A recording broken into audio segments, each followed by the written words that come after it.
When my little boy was 6 years old, when he first started kindergarten, on his very first day of school, the school kept calling me up at work 10, 20 times saying, "Vincent won't sit still, or we have a problem with your son."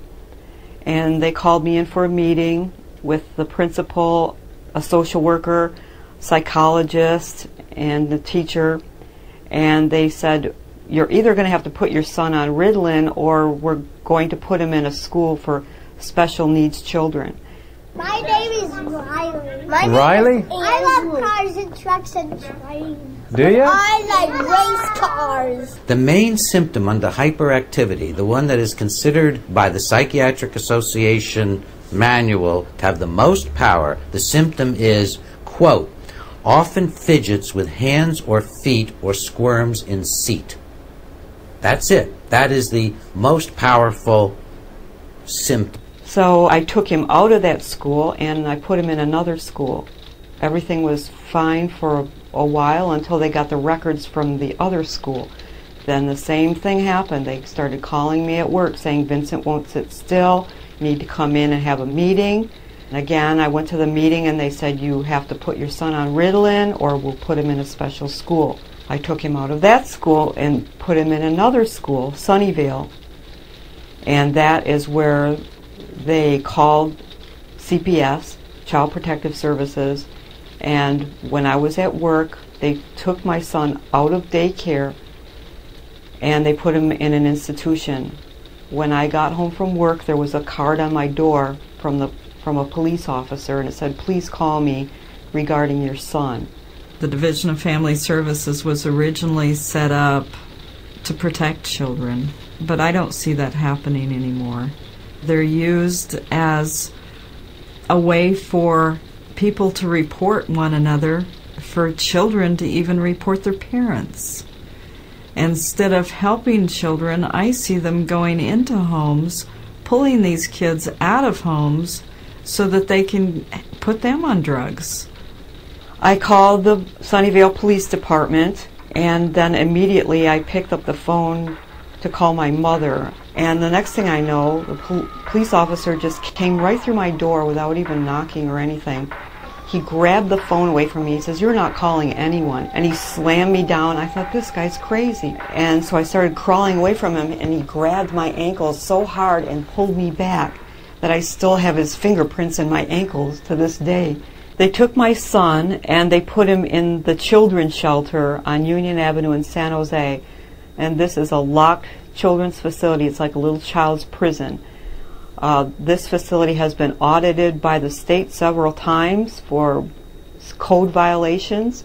The woman who owns this shelter used to be the mayor of Sunnyvale, where I was arrested. It is a for-profit organization, so they actually make money off of the number of children that they apprehend from parents.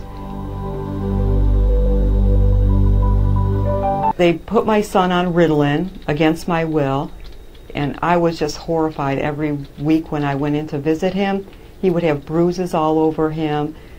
I could tell he was on drugs because one time his demeanor would be like all lethargic, and the next time he would be bouncing off the walls, or sometimes he'd be talking to me and he'd just make little movements like that, and I go, "What are you doing that for?" But anyway, I noticed, his mental and physical health was deteriorating. Well, the final straw was one time I came in to visit him, and the whole side of his face was bruised and swollen. And so I said, that's it. I filed for an emergency protective order in federal court, and I took a picture of it as an exhibit, but the judge denied it without even a hearing. So I thought at that point, that's it. I'm getting my son out of there. My son kept begging me, "Mommy, please, get me out of here. Why do I have to stay here?" He did not understand why he had to be there. So one day I went to visit him, and he was eating breakfast. I just picked him up, and I held him, and I said to the counselor, I just want to show him something outside, and I'll be right back. And I just took him outside. I ran down the stairs, put him in the car, and we just drove off, and I drove to Canada.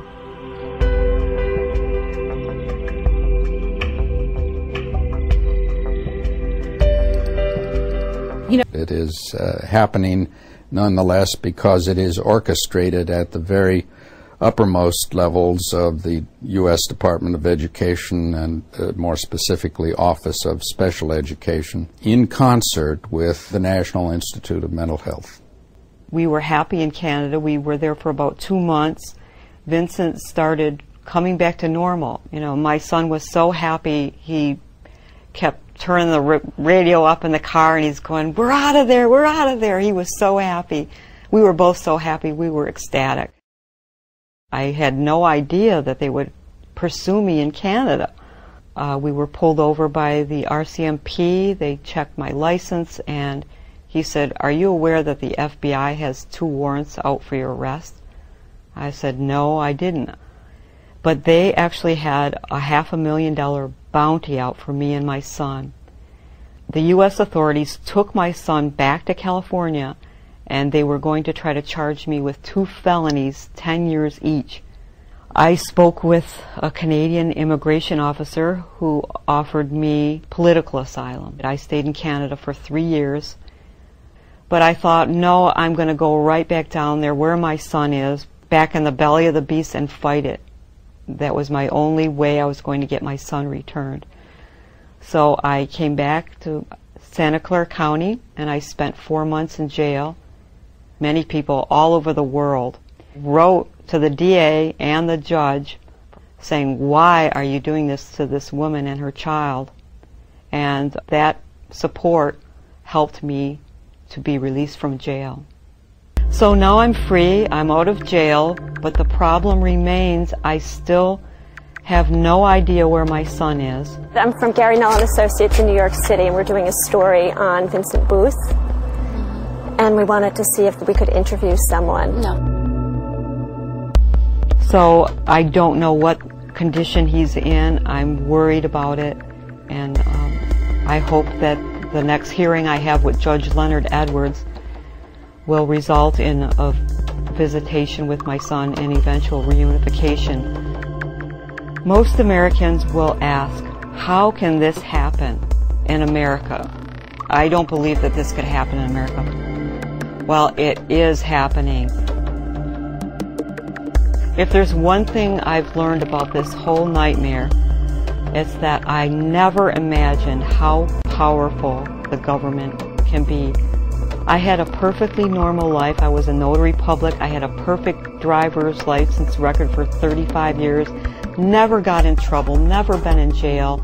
And now I had everything taken from me, including my son. I have nothing. You need to get off our property. I just want to speak to someone about Vincent Booth. You need to get off our property right now. I'm like a pariah, according to the government.